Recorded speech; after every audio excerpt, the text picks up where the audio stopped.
The Sumerian king list. It still puzzles historians after more than a century of research. The king list lists the kings of ancient Sumer living tens of thousands of years.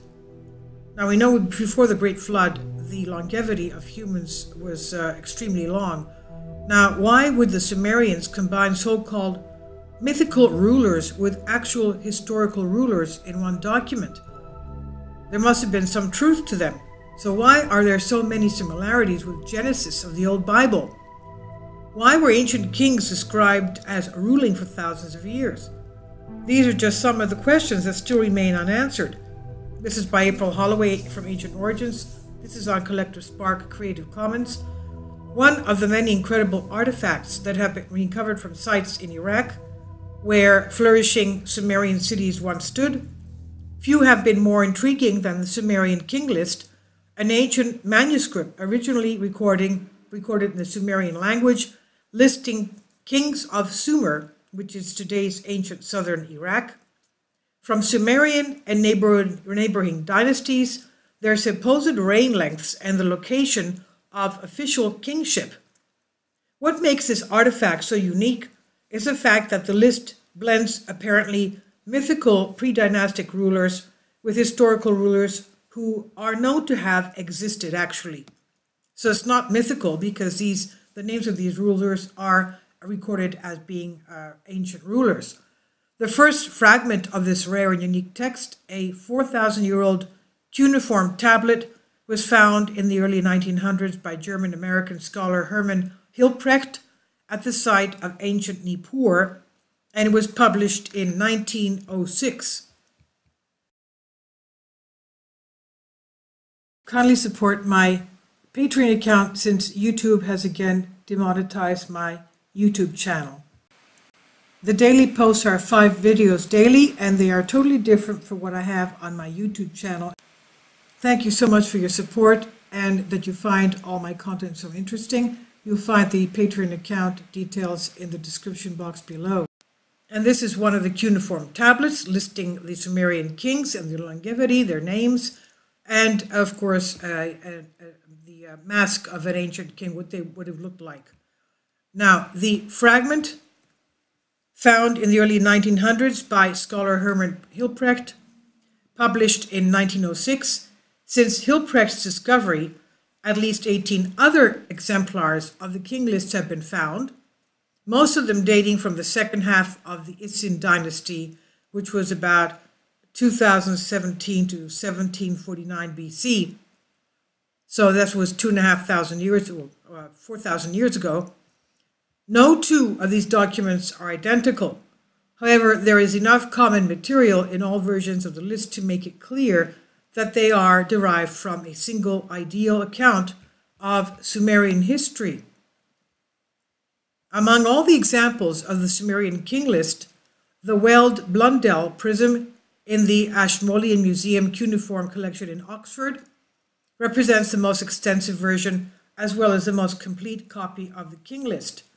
The 8-inch high prism contains 4 sides with 2 columns at each side, and it's believed that it originally had a wooden spindle going through its center so that it could be rotated and read on all 4 sides. It lists rulers from the antediluvian, that is before the deluge, before the Great Flood.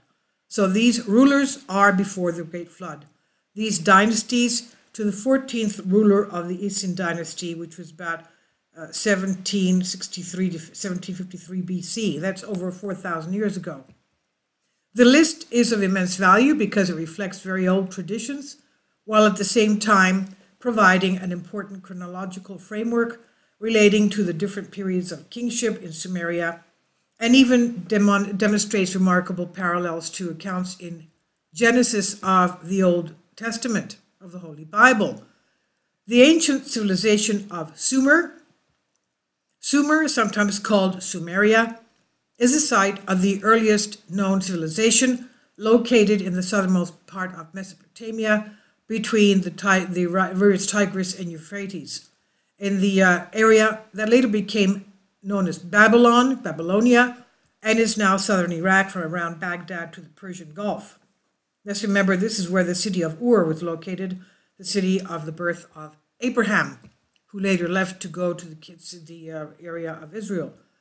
Now, by the 3rd millennium BC, that's 5,000 years ago, Sumer was the site of at least 12 separate city-states: Kish, Erech, Ur is the city of Abraham, where he was born, Sippar, Ak, Shak, Larak, Nippur, Adab, Umma, Lagash, Bad Tiberia, and Larsa.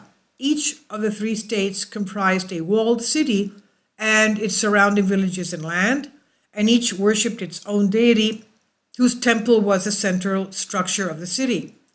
Political power originally belonged to the citizens, but as rivalry between the various city-states increased, each adopted the institution of kingship. The Sumerian king list records the 8 kings reigning before the Great Flood. After the flood, known as the Noah's flood, various city-states and their dynasties of kings temporarily gained power over the others. Sumer's mythical past. The Sumerian king list begins with the very origin of kingship, which is seen as a divine institution. Quote, "The kingship had descended from heaven," end quote. The rulers in the earliest dynasties are represented as reigning fantastically long periods. After the kingship descended from heaven, the kingship was in Eridug. In Eridug, Alulim became king. He ruled for 28,800 years. Al-Jar ruled for 36,000 years. So 2 kings, they ruled for 64,800 years. That's amazing. Some of the rulers mentioned in the early lists, such as Etana, Lugal, Banda, and Gilgamesh, are mythical or legendary figures whose heroic feats are subjects of a series of Sumerian and Babylonian narrative compositions. The early list names 8 kings with a total of 241,200 years from the time when kingship descended from heaven, quote-unquote, to the time when the flood, quote-unquote, swept over the land, and once more the kingship was lowered from heaven after the flood. Interpretation of the long reigns of these kings. The amazingly long tenure of the early kings has provoked many attempts at interpretation. But let's remember, though, something happened which atmospherically and geologically changed our planet. Let's remember that before Noah came out of the ark, there was no such thing as a rainbow. Okay, I'm putting my comments in here. There was no rainbow. The rainbow only existed after God gave a promise to Abraham that he would no longer flood the earth with a catastrophe like that. And he gave him the rainbow so that every time the rainbow appeared, God would remember his covenant to the humans. Okay? So there was no rainbow before the flood.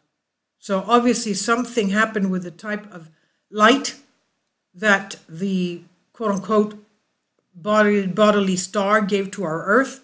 The sunlight was different before and after the flood. So something happened to intensify the light of the star, the sun, and even the atmosphere. Something happened that changed the atmosphere and that allowed us to be able to see the rainbows that were created. Now, after the flood, kingship lowered from the heaven after the flood. The interpretation of the long reigns, the amazingly long tenure of the early kings provoked many attempts at interpretation. At one extreme is the complete dismissal of the astronomically large figures as completely artificial, and the view that they are unworthy of serious consideration. And at the other extreme, it is the belief that the numbers have a basis in reality, and that the early kings were indeed gods who were capable of living much longer than humans.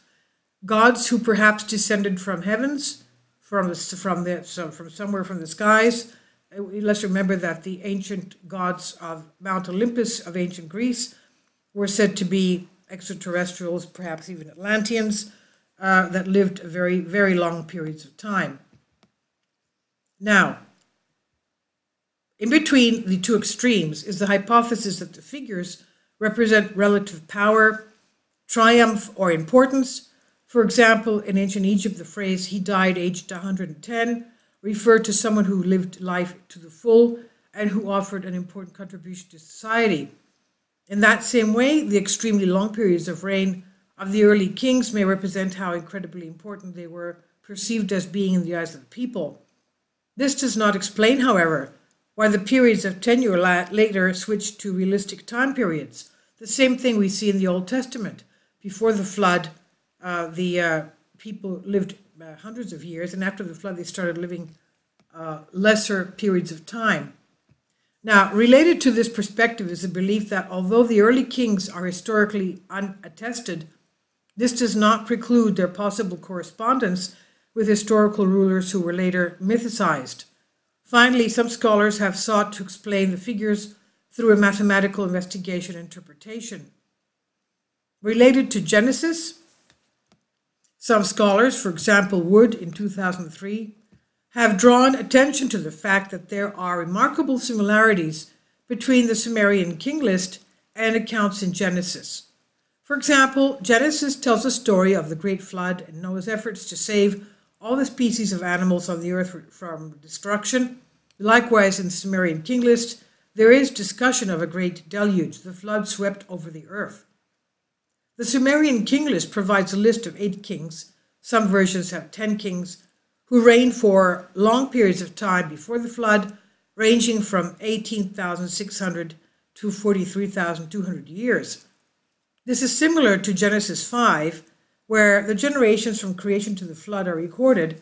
Interestingly, between Adam and Noah there are 8 generations, just as there are 8 kings between the beginning of kingship and the flood in the Sumerian king list.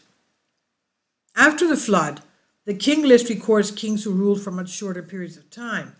Thus, the Sumerian king list not only documents a great flood early in man's history, but it also reflects the same pattern of decreasing longevity as found in the Holy Bible.